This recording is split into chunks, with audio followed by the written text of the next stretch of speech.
Welcome to Wisdom from the Aerial View, the podcast for those who want to find meaning and purpose in their lives. Hello, Doc. How are you today? I'm great. How are you? I'm really pretty good. I'm conflicted about a lot of things. Isn't that funny? You wanted to talk about conflict today, and I am conflicted. As I said to you, I don't really have much. I haven't done a whole lot of stuff on this, but I think it's a good topic. So you wanted to talk about it. Tell me first why you wanted to talk about it, and then talk about it. Conflict. Yeah. So there's a lot of conflict in our lives these days. I'm not sure it's worse than it's ever been. In fact, I'm sure it's not worse than it's ever been. But we see it everywhere. We see it in our culture. We see it in our politics, certainly, and we see conflicts in the world. We see wars currently going on, and so we're surrounded by this, and it is extremely troubling to live in a world that's constantly full of conflict. And I don't think there's ever been a time. In fact, I'm sure there's never been a time where there hasn't been conflict in the world, among cultures, among peoples, among nations, and also conflicts between people, So it's everywhere. And if you don't have a way to deal with this, it'll bring you down in a heartbeat. And it's not good for the individual, and it's not good for the society. So I thought, let's talk about how one deals with all different kinds of conflicts. Everything from the major ones like wars, or conflicts among cultures, conflicts in politics certainly is a big one now, and then interpersonal conflicts. How do you handle conflicts with other people? And so I thought it's worth spending a half an hour delving into this, because I can tell you that I'm pretty sure everybody listening is going to go, "Oh yeah, I got conflicts. I got conflicts up the wazoo, right?" Yeah. So, and they're hard. So we can start with the easy ones. Oh, actually, there aren't any. We can start with the less visible ones. So let's talk, for instance, about conflict. Let's start with the opposite. I was going to talk about wars and politics, but let's talk about conflicts between people, right? Mm-hmm. This is very difficult because everybody has them. Everybody. Husbands, wives, boyfriends, girlfriends, just friends, coworkers, parents, children, you name it. They're all over the place. Right. I don't think I ever told you this story, but about 20 years ago, literally 20 years ago, I thought I have an idea for a project or even a company. And I called it, just shows how long ago this was. It was called 1-800-REFEREE. Right. Or maybe it was 1-900-REFEREE. I don't know. But that sounds kind of like porn. So probably it's like 1-800-REFEREE. But I'll give you a perfect example. So let's say a mother and a daughter, a teenage daughter, or even an adult daughter, are having an argument about whatever, boyfriend, whatever, school, it doesn't matter, right? And they're having this argument.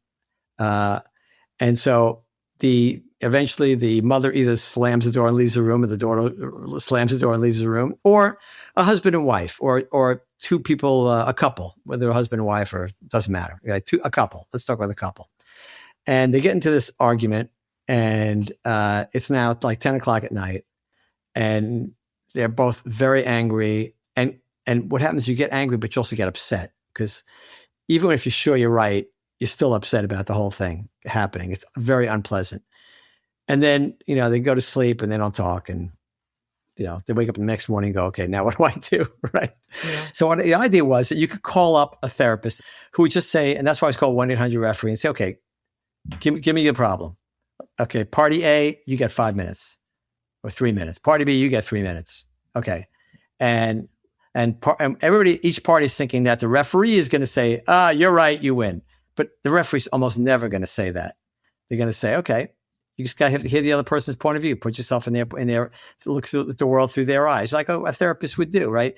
Just basically de-escalate the situation, because most of us don't have the tools to do that. I have a particularly bad trait so my wife and I very, very rarely argue. We've had, in the almost 30 years we've been married, I'd say maybe there's been 3 major blowups. And of course, I can tell you for sure they were probably all my fault. But they were so unpleasant. And the question is, what do you do when you get into a mess like that, right? Mm-hmm.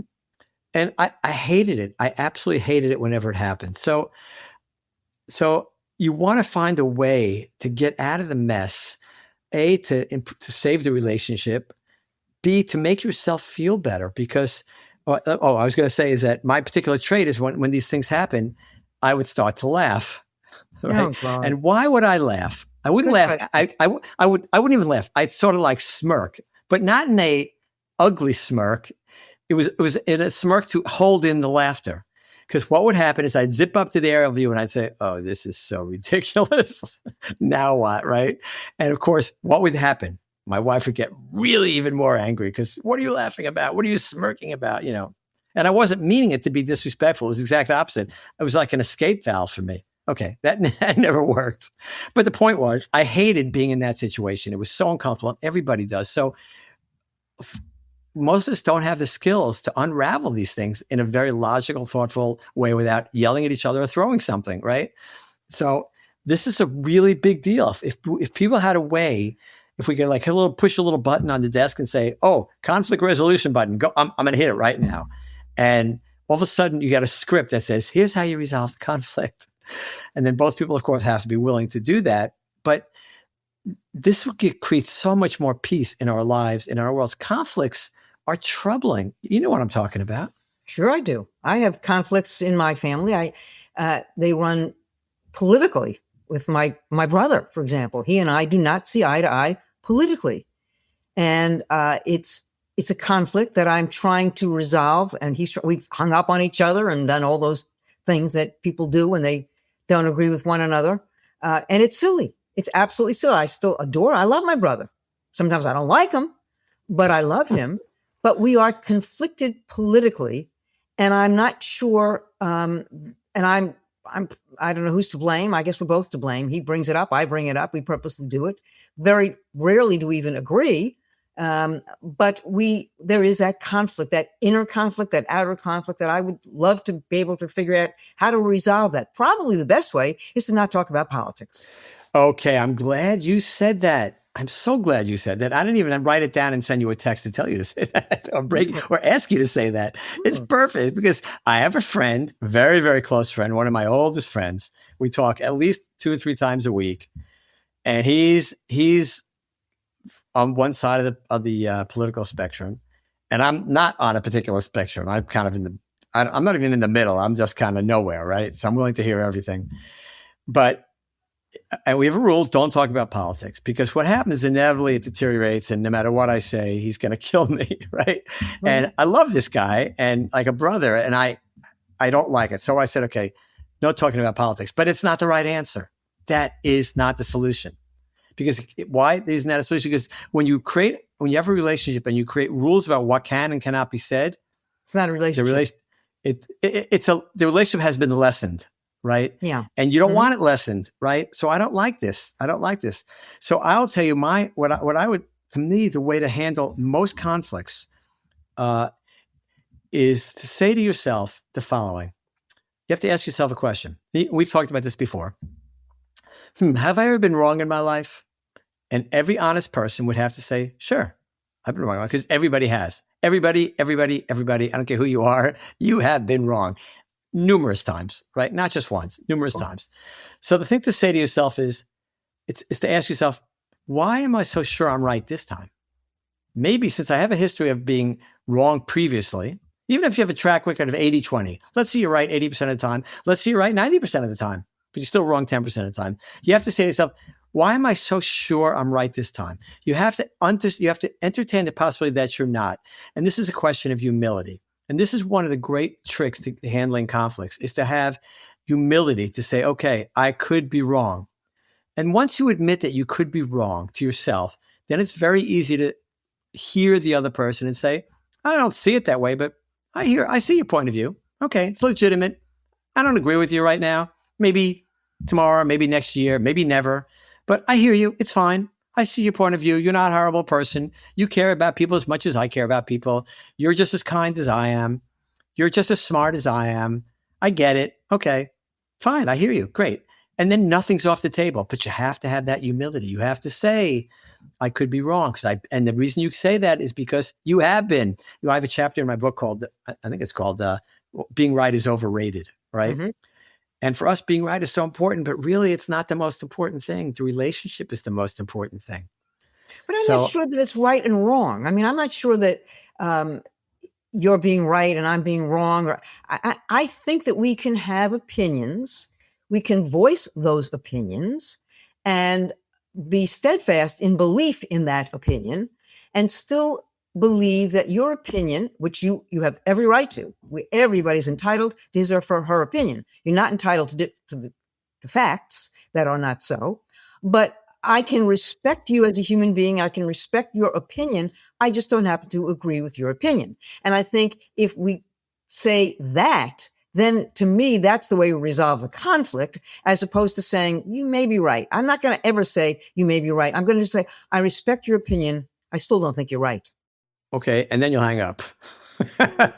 And then you'll say, my brother's wrong, or my friend is wrong. He's not right. It's not right or wrong. He's entitled to his opinion, but he's not entitled to his own set of facts. Okay. So we've talked about this. So this is pure aerial view, right? You want to get out of this mess? Pure aerial view. Mm-hmm. I can tell you that you've heard me say this. Facts are mutable. Facts change. Facts are not these things they are not what you think they are. They appear to be, but even a fact that is purely correct has context, right? So if you quote me a number about X% of people experience this. Okay. Let me show it to you. It's in the New York Times. It's in the Wall Street Journal. It's wherever. Okay. Here's the fact. Here's the study. Here's the research paper. Journal of the American Medical Association. I don't care. I'm in medicine, right? Facts.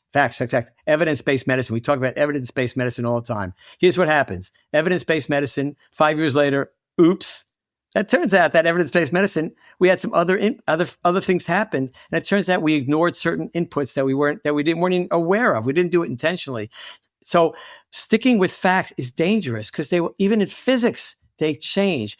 And when you say when we say, okay, you're entitled to your own opinion, we don't really mean that. We mean, oh yeah, of course you're entitled to it, but it's completely wrong. And then bang, there's no conflict resolution.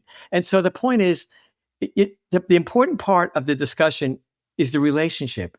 It's not the facts. It's not who's right, who's wrong, because there's truth in all of it. So when you have half a country that feels one way and half a country that feels the other way, then you're already, and you know some of the people on the other side who you know very well, and you know they're highly educated and very smart and big hearts and very caring and very generous people, and they see things completely different than you. You have no choice, in my view, than to be humble, to say, okay, I'm pretty sure I'm seeing this the right way, but there is at least some probability that I'm wrong. Maybe it's a 1% probability. Maybe it's a 5% probability. The opposite may think you have a 90% probability of being wrong, but there's some probability of being wrong. That humility is so critical, as it allows you to continue the conversation, to see the other person and respect them for coming at this from a point of view that may not be yours, but has legitimacy. That's the way to get rid of the conflict. Because at the end of the day, you don't want to hang up on your brother. No, exactly. Because you're gonna call him back because you love him, and you're gonna feel badly, and he's gonna feel badly, whether it's a brother or a friend or a parent, coworker. It doesn't matter, right? The conflict is. I had a situation I've told you about with a friend, who were longtime friends. And we had a discussion about something political that came up out of nowhere. And it was short-lived, but we don't talk the way we used to anymore. And that to me is a heartbreaker, because I agree. I look at this and go, okay, not only are you entitled to your point of view, I don't really care. I mean, you're a good person. I know you're a good person. I enjoy our friendship. It's okay for you to see it differently. Maybe you'll change your mind. Maybe I'll change my mind. It doesn't matter. Don't throw away the relationships. Never throw away relationships. Well, let's talk about something else. Let's talk about, when we're talking about conflict and we're talking about opinion, et cetera, what about hypocrisy? I want to talk about something that has really been troubling to me, and that is in the news now. So we'll be dating our podcast, but I think people will talk about it for a while. And it's something that happened in South Dakota. With Kristi Noem, who was the former Secretary of Homeland Security. Her husband, Brian, was caught doing something that he does in his personal life. And the Daily Mail, which is a newspaper, a rag that outed him, if you will. He's a crossdresser. Good for him. I don't care that he's a crossdresser. It means nothing to me. It's a very sad thing because he has 3 grown children. He didn't want it out, didn't want it released. And what troubles me about this, the conflict, is the hypocrisy. His wife said, we need space. We need people to understand what we're going through. And yet she didn't do that during her tenure at the Department of Homeland Security. My point here is the conflict that's happening to Mr. Nome, and I pity him. I don't care what he does in his private life. Good for him. As long as he doesn't hurt anybody, and he clearly didn't. But now everything's hurt. His family's hurt. His children are hurt. And he's hurt. That's the conflict. But it's also the confluence of conflict and hypocrisy. If we are hypocritical, does conflict ever go away? Well, first of all, hypocrisy is one of our human specialties. We're very good at it. We sure are. It's very hard to find somebody who's not been hypocritical at some point in their life. I personally don't know anybody. I've been around a long time. We're not young. And we've seen a lot of people. I've seen a lot of people in my career. I have not seen anybody who hasn't been hypocritical at some point in their life. For whatever the reason is, it's true. So let's stick with this scenario you just talked about. I'd read about it, and with you, it meant nothing to me. I felt bad for the guy. I always feel bad for the kids. Oh God, my father, right? That's because I'm a father, and I think I try to be a little more careful of my behavior and my words because I have children, right? I don't want to embarrass them. I don't want to make their lives more difficult. So if I say something stupid, I prefer it to be in private. Of course I'm going to say something stupid. And of course I'm going to be hypocritical because everybody is. So I give people a lot of slack. As you said something else, as long as you're not hurting anybody, I give people a lot of slack. So all I'm saying is that it is so easy for us to point fingers. It is so easy for us to claim the moral high ground. You've heard me say this. When you are claiming at the moment, not you, Enid, because you do have a moral high ground in many ways. But when you through your actions in your life, you've walked the walk. Most people haven't. But for most people, when they claim the moral high ground, a bell should go off in their head immediately, like a fire alarm bell, right? Be careful. Because you're not always. You make sure you are on the moral high ground. You might not be, and I'm sure you haven't been other times in your life. So judge favorably. In fact, that's what we should probably call this episode: is judge favorably. You want to be happier in your life. You want to have fewer conflicts. Judge favorably. I'll give you an example. So I can't really speak. How am I going to do this without giving anything away? But I was in a conversation with somebody recently, and I thought that conversation was going to become, in a way, public. And when that conversation didn't become public, I'm thinking, that person chickened out, right? They weren't going to make it public. And the first thing I said to myself, as I was thinking this, I said, because I've learned to catch myself, because I've created the crime of judging others unfavorably. I've committed this crime so many times in life that now, as soon as I start to do it, boom, I say, okay, stop. Perhaps something happened. Maybe there was a technical problem. Maybe, the person had an emergency or had to go, whatever. I try and figure out a favorable reason for something that didn't happen or happened. I try to judge favorably.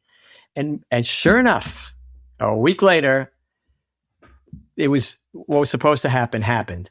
And the reason that it didn't happen earlier was probably because a number of little reasons, but it's fine. The point was you jump to conclusions, you judge somebody unfavorably, and a good amount of that time, a little bit down the road, could be a minute, could be an hour, could be a year, could be a decade. You find out, whoops, I was a little too harsh on that one, or I was way too harsh on that one. So if you want to eliminate conflict in your life, and I've had a ton of it, and I've had to learn this, but the first thing I do is I try to judge favorably. I give the other person the benefit of the doubt.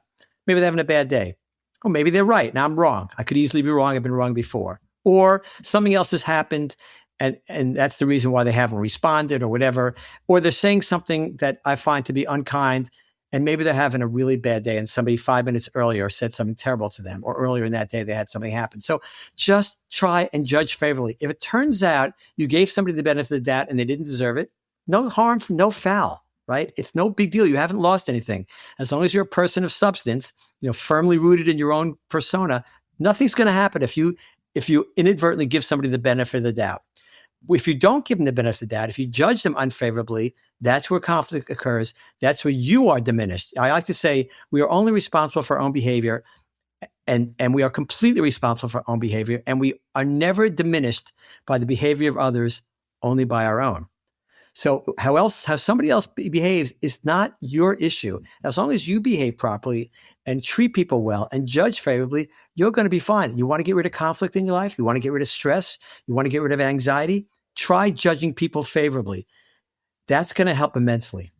How about not judging anybody? How about not, I guess the word judge sort of bothers me. Why do I judge anybody? If I judge you, you judge me. Do you need to judge me? No, that's what I'm saying. Judge favorably. So you just did that. For instance, you talk about Mr. Gnome and his cross-dressing. Yeah. And you said, what'd you say? You didn't say, oh, he's a whack job or, no. You said, I feel for him. I don't care what he does. It's his personal life. I'm sorry he was outed. That shouldn't have happened. I feel badly for his kids. You judged favorably. Okay. Right? All right. Then I'll judged him that. favorably. Sure. Right. You didn't criticize. We see this. It's all in our media. It's everywhere, both sides, right? Yeah, that's terrible. Where they make money. The media makes money by inserting conflict into every situation. This whole thing with Mr. Gnome didn't have to come out. It's not my business what he does in his own time. I don't care. However, I'm talking about it. See, this is what they've done. They media brought it up so that I would have this conversation with you today, because conflict sells. Yes, but you're talking about it in a very positive way. You're taking that situation and saying exactly the opposite. But I think I'm the minority. I think when you read everything, he's probably the butt of every, no pun intended, every late night talk host. I mean, I'm sure I haven't seen it, but I'm sure it's funny. Look what he's done. He put balloons. That's funny. It's not funny. It's just not funny. Well, let me put it this way. It can be funny and still not judge him poorly. I mean, some things are just, you can laugh at him. It's nobody, as long as you don't say, as long as you wish him well and you don't throw him under the bus and right. Look, it's an unfortunate, these things happen to a lot of people. All right. And our job as individuals, we can't control the media, right? Nope, the right or the left, it doesn't matter. But we can control is how we behave, how we react, how we treat other people. Right. And, in terms of conflict, which is really what the focus is today, the way to minimize conflict is to judge favorably, to give the other person the benefit of the doubt. And I would say, you have your brother, you have this conversation. I have my good friend I have these conversations with, and I try very hard because I care so much about him that he has opinions that I think I don't agree with, but it doesn't change the thing about how I feel about him. Now, what I try and get him to see is that the flip side should be true, right? If I don't agree with you, it shouldn't make any difference, right? Because both of us have been wrong in our lives. We don't have the market cornered on truth. And, you and I have had this fact conversation 100 times already, and I'm not going to convince you, but maybe one day I will. You never know. I might. You don't think it's a fact that like today is Tuesday or Thursday? That's a fact. No? Well, yes, today is Tuesday and Thursday in our world, in our calendar, but from the outside, if you're coming in of the universe, there's no such thing as Tuesday or Thursday, right? It doesn't mean anything. It's an artificial label. I'm not trying to, I know. I'm just saying that there's not a single thing in this world, or maybe not a single, but there are very few things in this world that are so absolute. I want to remind you, we live in a quantum world, the quantum physics. What we know from quantum physics is nothing is 100%. Nothing. There are only probabilities. Anything could happen. You could throw a ball in the air and you expect it to come down in your hand. But once in a trillion, I can't count that many zeros, Googleplex, whatever, that ball is going to end up on Mars. And you go, no, it's not. Yeah. Okay. Well, enough times it will. An electron can be, I don't want to get the physics of it, but the point is we live in a probabilistic world. We do not live in a world of certainty. Most things happen the way we expect them to do because it would take a gigantic number of attempts to have it turn out differently, but it will eventually. So and I can, sometime we'll talk about some of the physics of this because it's crazy. But you just have to take my word for it for right now that we live in a probabilistic world, and you absolutely have been wrong, will be wrong. You cannot predict anything with certainty. So judge favorably. If you judge favorably, the conflict lessens, and it's the right way to treat other people, and it makes your life much, much better. Even if you don't give a crap about other people, you should still judge favorably because you're going to feel better. And conflicts, started us out by talking about conflicts between spouses, couples, and family members, and so on. The way to avoid slamming the phone down or getting upset is to judge favorably. Accept the fact, have that humility that we could be wrong. We've been wrong before. We could certainly be wrong on this issue. Just because you say, well, no, I'm right on this one. I know I've been wrong before, but I'm right on this one. You said that the last time you were wrong, that you were sure.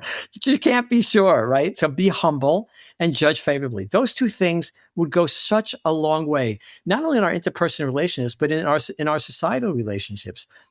Among not only among communities, but among cultures, among countries, the same rules apply. So, it's unfortunate we haven't learned the lesson. I'm not sure we ever will, but at least on an individual level, we can make our lives better by being humble and by judging others favorably.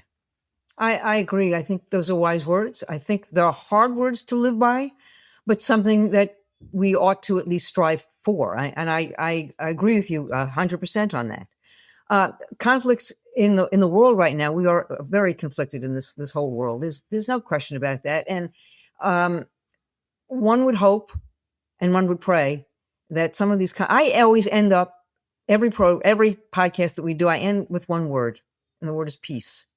And I think that peace is the opposite of conflict. And would that we could, in fact, one day get to peace in our country, in the world, with our spouses. To live in a peaceful world, a peaceful society would make us all feel a lot better. So I'm with you on this. So when you look at conflicts over the course of history, there have been various commonalities. One of them was religion, right? So religions have fought each other. Go back to the Crusades, probably before the Crusades, but Yes. just came to mind. And what that means is religion A thinks that they have the market cornered on truth or whatever, and so they fight religion B, right? And we're still seeing it today in this world, year 2026, and we're still having these kind of same conflicts. And of course, the right way to look at this and say, I prefer this particular perspective of the world. I prefer to believe this, but I recognize that I could be wrong, or it may not be true, or maybe partially true. And there's another way to look at it. So religion B, who looks at it completely differently, okay, I'm humble enough to say that they could be right, or probably we're all partially right and partially wrong. But if if we end up with the same message, the golden rule, do unto others as they do unto you, take care of your neighbor, feed the hungry. These are tenets of every single religion. If we just stick to those, we'll be fine. So this idea of humility, not only in interpersonal relations, but among cultures, among religions, among countries, right? You need to have this humility. You need to judge favorably. Now, having said that, there are some really bad people in the world. And I'm reminded of Albert Einstein, who was a big pacifist after World War I, right? Hated all. He thought military should be abolished. Anybody who joined the military was a horrible human being. He actually said these things. And then World War II comes along, and and the Holocaust, and he changed his tune to a large degree. Why? Because he recognized that we have an ideal of how we want the world to be and how we want people to be, but there are some bad actors, and sometimes, unfortunately, some conflicts are unavoidable. Not most are, but some aren't. It's a nuanced world, right? There's no hard and fast rules that apply to every situation. And that's why humility is so important. I can't stress that enough. I've learned this the hard way, Enid. I've been, what's the opposite of humility? Conceited, self-assured, whatever the heck it is. And I've judged people poorly so many times, so that now when I'm about to, I catch myself, right? I've gotten much better at it, but it's still an active process. My initial reaction is to judge somebody unfavorably. And I go, whoa, stop. Give them a benefit of the doubt. I have to literally almost physically stop myself, right? So these are, again, we talk about teaching kids and, what we want to teach children. And we talked about the Stoics and living lives of virtue. These are the same kind of thing. We need to teach humility. We need to teach the idea that it is most important to judge favorably, that there's nothing lost if you judge favorably and it turns out the other person was a creep.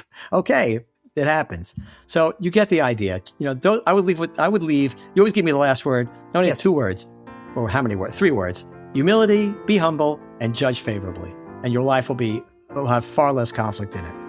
I appreciate that. Thank you so much again. Thank you, our listeners, for listening to us. And we wish you all well and peace. Thanks, everybody, for listening. We'll see you next time.